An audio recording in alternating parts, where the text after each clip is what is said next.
శ్రీ గురుభ్యో నమః. శ్రీమాత్రే నమః. సత్సంగ పరివారానికి సాదర ఆహ్వానం. జగన్మాత అనుగ్రహంతో ఈరోజు మనం జగద్గురువు శ్రీ శ్రీ ఆదిశంకరాచార్య విరచిత సౌందర్య లహరి స్తోత్రంలోని 41వ శ్లోకాన్ని సూక్ష్మంగా తెలుసుకునే ప్రయత్నం చేద్దాం. గం గణపతయే నమః. శ్రీమాత్రే నమః. తవాధారే మూలే సహ సమయయాలాస్య పరయా నవాత్మానం మన్యే నవరసమహాతాండవనటం వాభ్యావేదాభ్యా ముదయ విధి ముద్దిశ్య దయయా సనాదాభ్యాం జంఘే జనకజననీ మజ్జగదిదం. శ్రీమాత్రే నమః. ఆచార్యుల వారి భావన ఈ శ్లోకంలో, ఓ జగన్మాత, నీ మూలాధార చక్రంలో సమయ అను పేరు గల ఆనంద భైరవితో కలిసి నవరసాలు చిందిస్తూ నవరూపం గల ఆనంద భైరవుడు తాండవ నృత్యం చేస్తున్నాడు కదమ్మా. దగ్ధమైన లోకాలకు కరుణతో పునఃసృష్టి చేస్తున్న మీరిరువురు జగత్తులకు జననీ జనకులు కదమ్మా. ఇక అంతరార్థం ఏమనగా, మూలాధార స్థితామేవ దేవీం సుప్తాం ప్రబోధయే అనగా, మూలాధార చక్రమందు నిద్రించుచున్న దేవిని ప్రబోధింపచేయవలను. 4 దళములతో అరుణవర్ణం కలిగిన కమలం ఇది. మూలాధార చక్రమును గల కమల కర్ణిక యందు దివ్య సుందరమైన త్రికోణము, దాని మధ్య తటికోటి సమప్రభ గల స్వయం భూలింగము కలదనియు, ఆ లింగము చుట్టూను తామర తూడులోని దారము వంటి ఆకారం గల కుండలిని శక్తి 3.5 చుట్లు చుట్టుకొని ఉన్నదని చెప్పబడుచున్నది. మూలాధార చక్ర అధిష్టాన దేవత సిద్ధ విద్యాదేవి శాకిని రూపంలో ఉంటుంది. సకార సంబంధం బీజములు. సాకిన్యంబా దేవత గర్భస్థ శిశువును 5వ మాసంలో, గర్భస్థ శిశువుకు 5వ మాసంలో చర్మం ఏర్పడి పంచ జ్ఞానేంద్రియ జ్ఞానం కలిగిస్తూ ఉంటుంది. ఎముకలను అంటిపెట్టుకుని ఉంటుంది. సాకిన్యంబ వరదాది దేవతలు వరద, శ్రియ, షండ, సరస్వతి, వా, శ, ష, స అను మూలాక్షరాల దేవతలచే పూజింపబడుతూ ఉంటుంది. పెసరపప్పుతో కూడిన పులగంపై ప్రీతి కలిగి ఉంటుంది. ఇక ఏది సకల సృష్టికి ఆధారము, అది మూలాధారం అని తెలియబడుచున్నది. ఈ భూమి మీద సమస్త సృష్టి జీవిస్తోంది. అందువలన పృథ్వీ మూలాధారమని చాలామంది భావిస్తూ ఉంటారు. పరమేశ్వరుడు సమస్త సృష్టికి మూలాధారము. ప్రతి వ్యక్తి ఉచ్ఛ్వాస నిశ్వాసలు యాంత్రికంగా తెలియకుండా, అంటే గాఢ నిద్రలో సహితము చేస్తూ ఉంటారు. ఈ శ్వాసయే ప్రతి వ్యక్తికి మూలాధారం. ఈ శ్వాస ద్వారా మాత్రమే ప్రతి వ్యక్తి తరించాలి. ఒక్క ప్రాణాయామం ద్వారా మాత్రమే శ్వాసను అదుపులో పెట్టుకోవచ్చు. ఆయుష్ పెరగటానికి ప్రాణాయామం ఉపయోగపడుతుంది. ప్రాణాయామం ద్వారానే భూత శుద్ధి కలుగుతుంది. గత జన్మలలో పేరుకుపోయిన జన్మ వాసనలు సూక్ష్మ శరీరంకు అంటిపెట్టుకుని ఉంటాయి. ఇవి ప్రాణాయామం ద్వారా శుద్ధి అవుతాయి. ఇక ప్రాణాయామంలో పూరక, కుంభక, రేచకములు ఉంటాయి. శ్రీదేవి భాగవతం సప్తమ స్కందం 35వ అధ్యాయం 15, 16, 17వ శ్లోకాలలో వ్యాస మహర్షి వివరించారు.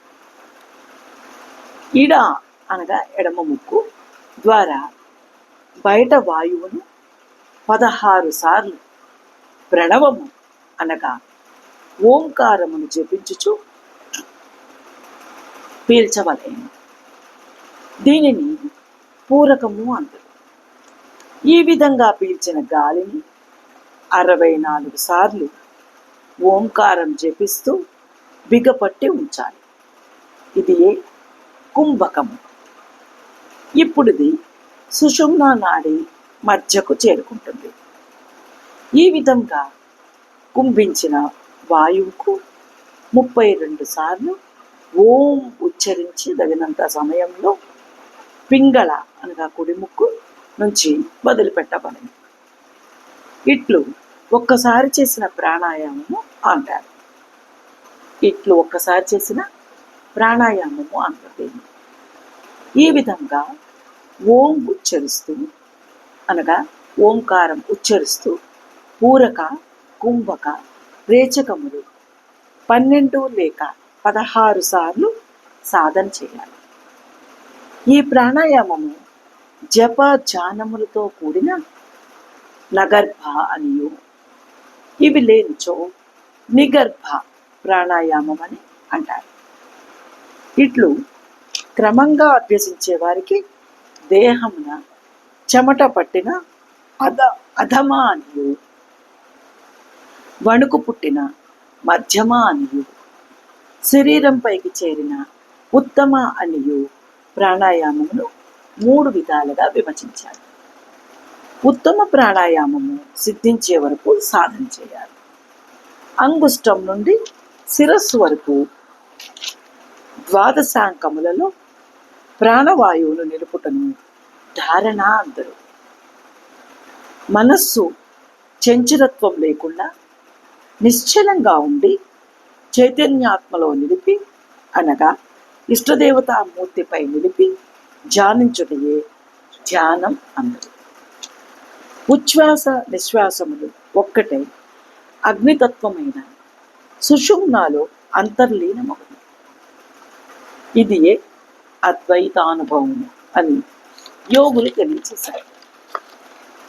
ఇక ఈ విధంగా అంతర్లీనమైన ఉచ్ఛ్వాస నిశ్వాసములు ఇచట నుండి సహస్రారం చేరాలి. ఇవి సహస్రారం చేరినప్పుడు బిందువు అనబడే చంద్రమండలములోని అమృతము స్పందించి సాధకుని శరీరంలో జడివానగా ప్రసరించి 72,000 నాడులను స్నానం చేయించును. ఈ అనుభూతి చెందిన సాధకుడు మరలా జన్మించడు. ఇది అమృత స్థితి. ఈ సహస్రార కమలమునకు ప్రసరించిన కుండలిని శక్తి సాధకునిలోని అమృత స్నానం సాధించిన పిమ్మట క్రమక్రమంగా అవరోహణ పద్ధతిలో సూర్యమండల ప్రకాశమైన అనాహత పద్మము గల హృదయమున ప్రవేశించినప్పుడు ఆ సాధకునికి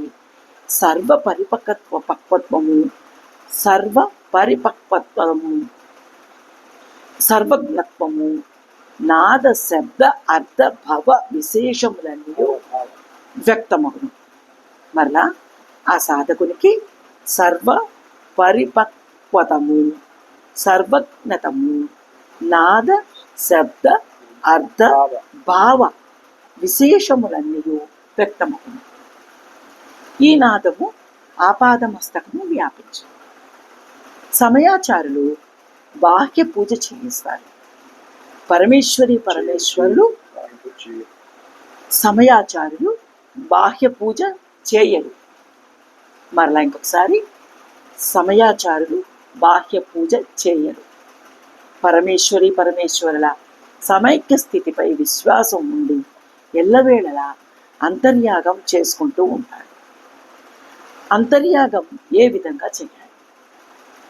ఉపాసన ప్రారంభించడానికి ముందు గురువు ద్వారా మూలమంత్ర ఉపదేశం పొందాలి.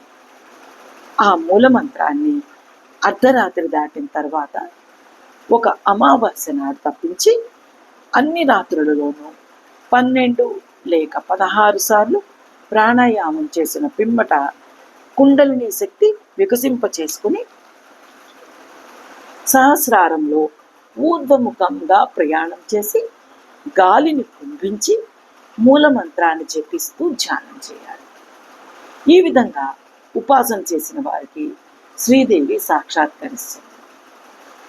త్రిగుణాతీతులైన వారు మాత్రమే తమ కుండలిని శక్తిని ఊర్ధ్వముఖంగా సుషుమ్నా నాడి ద్వారా సహస్రారం చేర్చి అమృతధారలను తమ శరీరం అంతా వర్షింప చేసుకోగలుగుతారు. ఇది ప్రతిక్షణం ఎవరైతే చేసుకోగలరో వారే ధన్యజీవులు.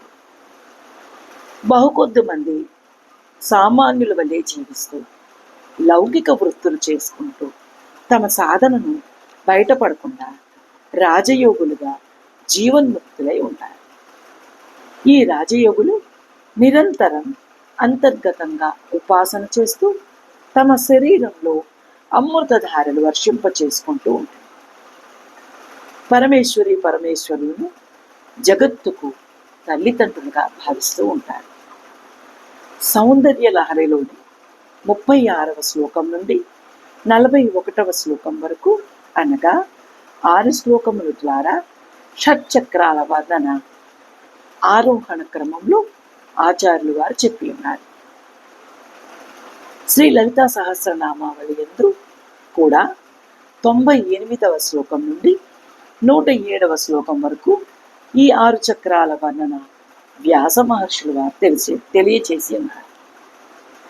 ఇవి భ్రూమధ్యమున ఆజ్ఞాచక్రము నుండి పృష్ఠభాగము మొదలు మూలాధార చక్రం వరకు దేహమున వ్యాపించును, లేదా మూలాధార చక్రం నుండి భ్రూమధ్యమును వరకు ఈ 6 చక్రములు ప్రతి వ్యక్తిలోనూ వ్యాప్తి చెందింది.